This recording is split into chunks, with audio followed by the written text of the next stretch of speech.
Good morning, everybody. Morning, John. Thanks for braving the weather. What a great, beautiful group of folks we have here. My name is JK. I'm doing the service today. The topic is overcoming fear and developing trust. What is fear? Fear is sitting up here in front of all you know.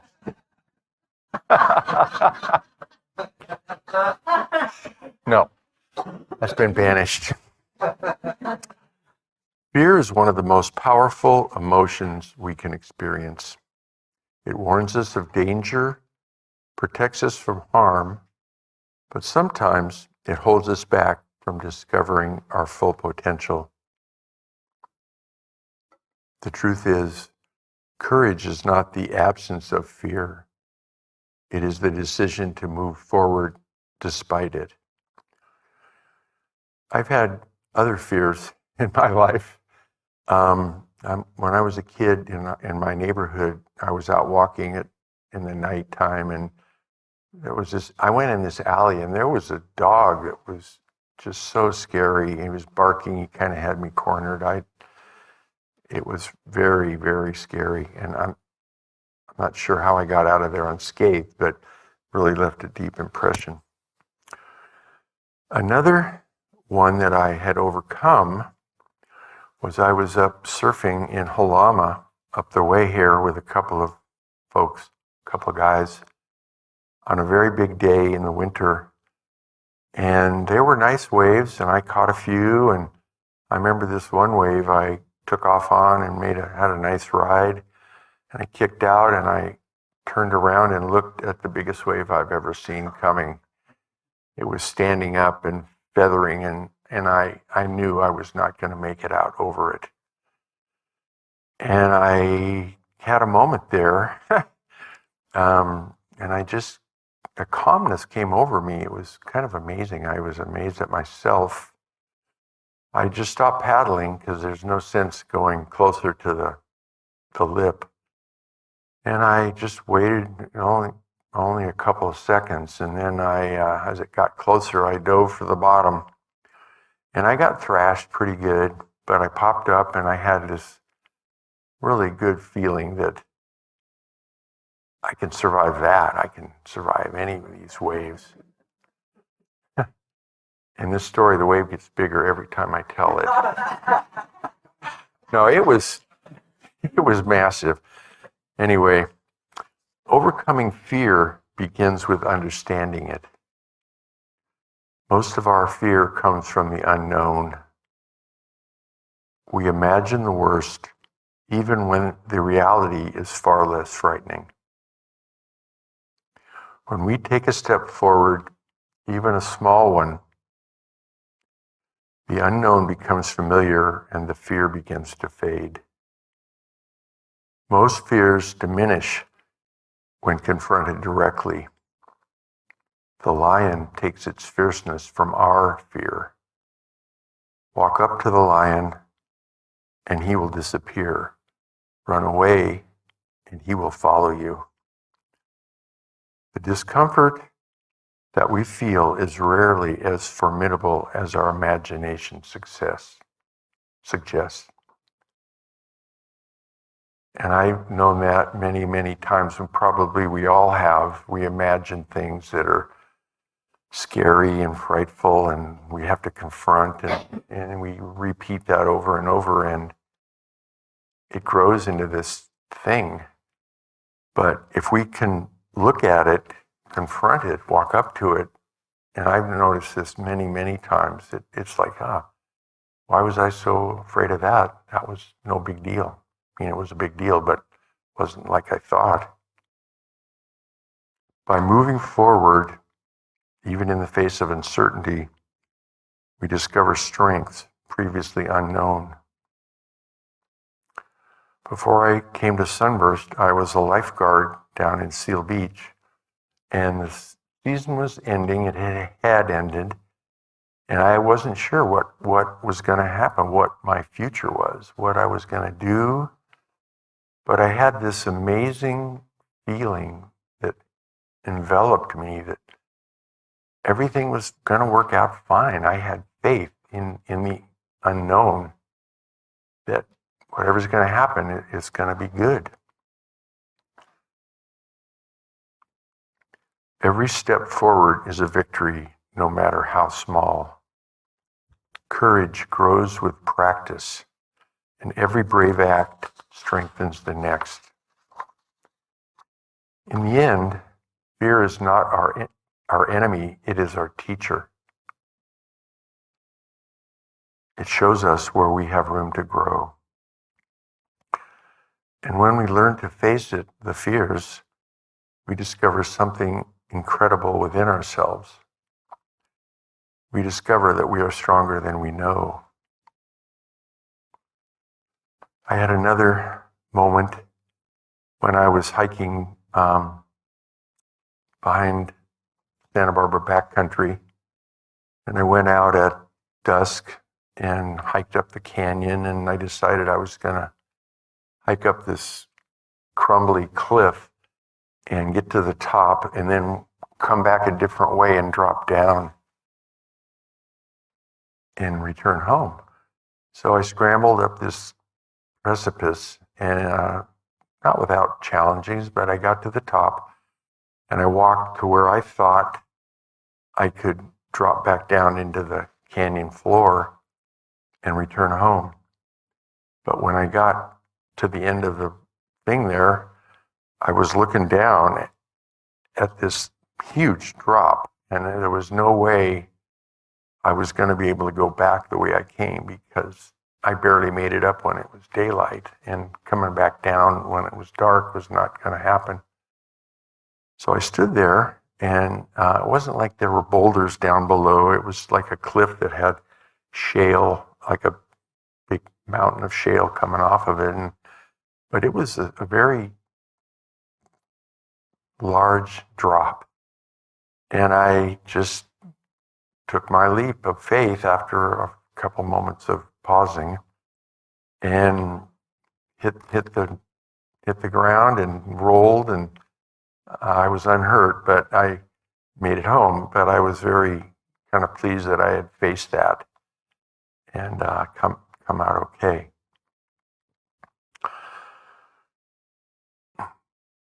Hafiz, the renowned Persian mystic and poet, offers profound wisdom on overcoming fear. One of his most quoted lines is, "Fear is the cheapest room in the house. I'd like to see you living in better conditions."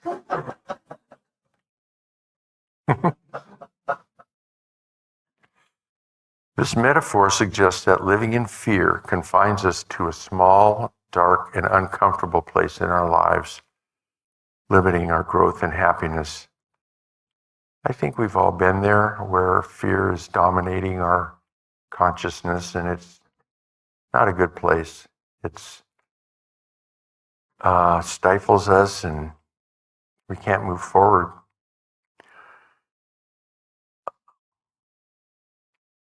Hafiz's message is an invitation to move beyond these constraints and choose better living conditions. To live from a place of freedom, love, and possibility instead of fear. Hafiz distinguishes between healthy fear, which serves as natural caution and keeps us safe, versus the unhealthy fear that stifles our spirit and prevents us from living fully.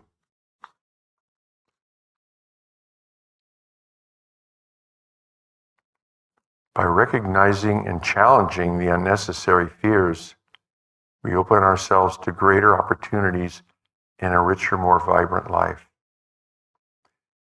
It has been said that the opposite of fear is love.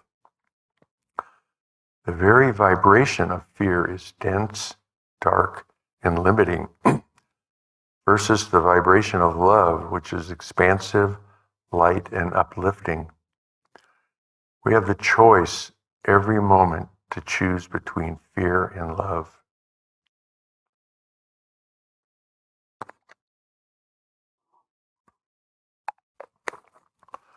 The question is, how do we overcome the temptation of fear when it arises? For me, it has to do with having faith in a higher power, surrendering to divine will, and seeking divine guidance every day, not just when things are hard. As we dedicate time each day to cultivating a relationship with Spirit, we begin to develop an inner knowing that all is well and everything is working out for our highest good, no matter what. Fear no longer holds its power over our lives, and we begin to trust in the process of life and in the belief that only good can come out of every situation.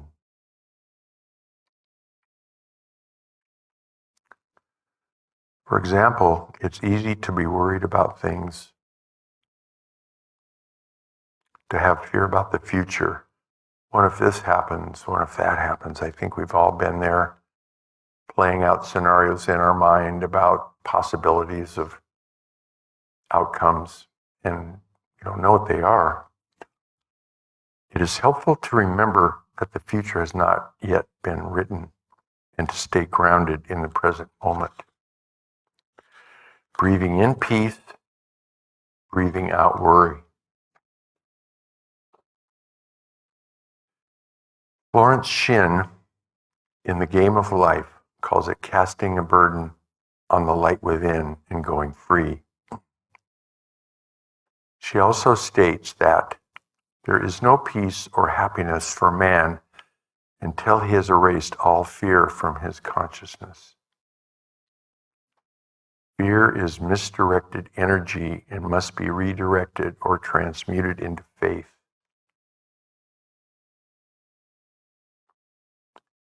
Jesus Christ said, "Why are ye fearful, O ye of little faith? All things are possible to him that believeth."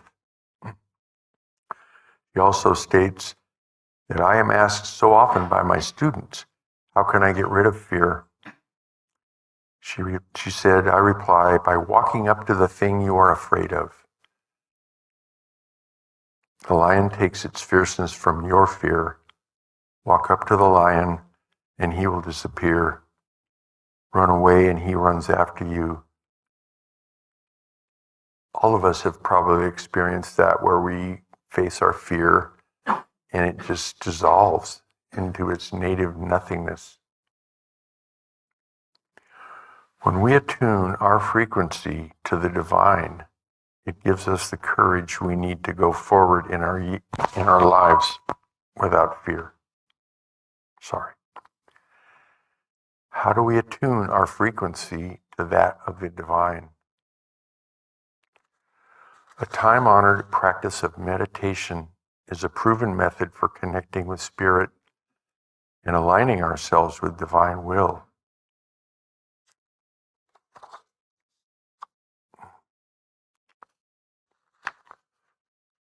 Let us now go into our quiet time and renew our sacred alliance with Divine Spirit.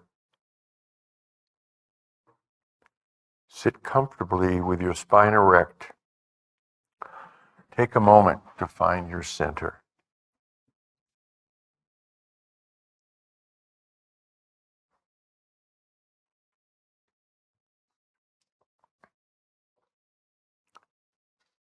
If you have a meditation technique, use it now. If not, start by taking long, full inhalations. Feel your chest expand. Pause and slowly exhale. Your eyes may be closed or slightly open, with your chin parallel to the floor. Focus your attention on your breath, the inhalation and the exhalation. When thoughts arise, let them go, like passing clouds. Don't engage them. Return to your breath. Put a little smile on your lips. It brings about a good energy. Offer your love, devotion, and attention, all that you are, to the all-knowing presence that created you and is the very life within you.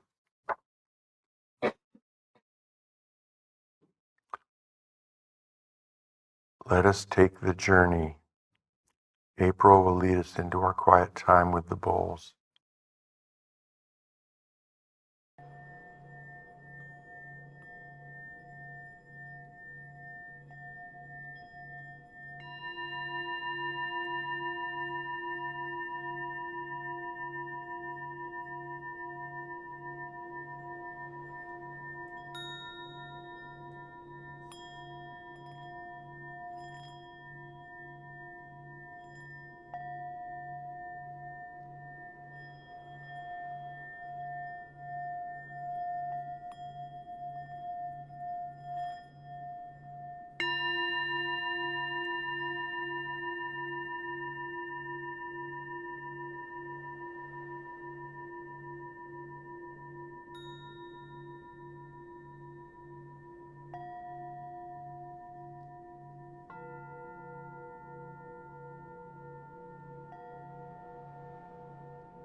Please join me in a closing prayer. I let go of every fear, thought, or burden that doesn't serve me. All is well. Everything is working out for my highest good. And out of each experience I go through, only good will come to me. Amen.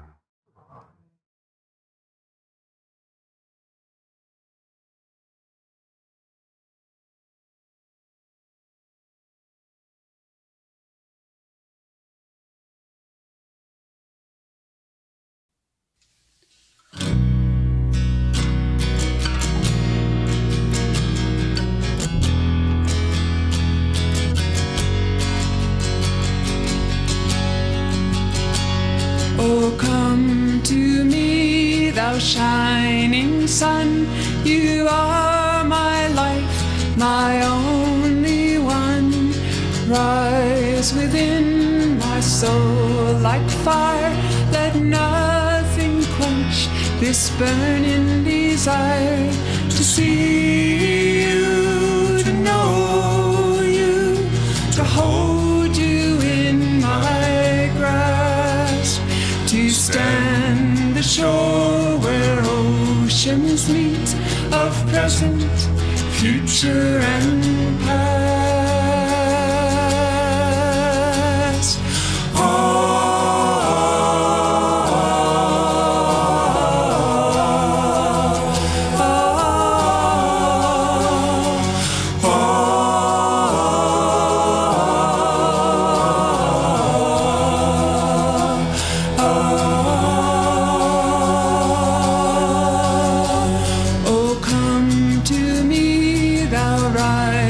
Sun, in still of night, thy will be done. Let all the children sing, let all the heavens sing.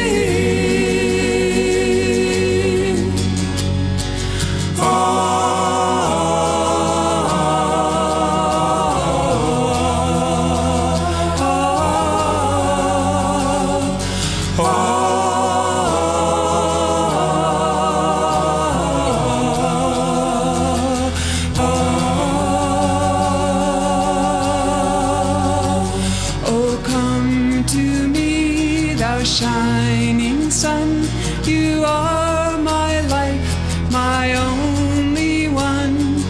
Rise within my soul like fire. Let nothing quench this burning desire to see you, to know you, to hold you in my grasp. To stand the shore where oceans meet, of present, future, and past.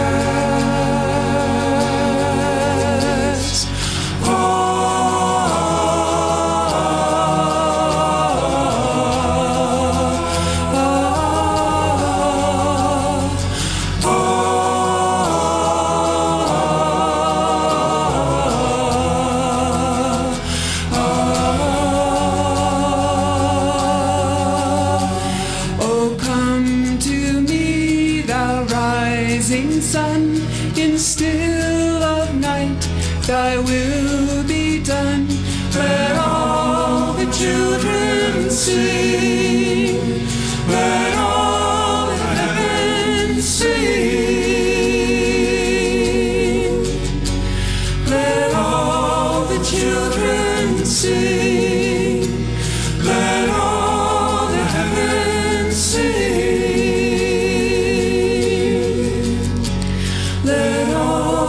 Children sing, let all the heavens sing.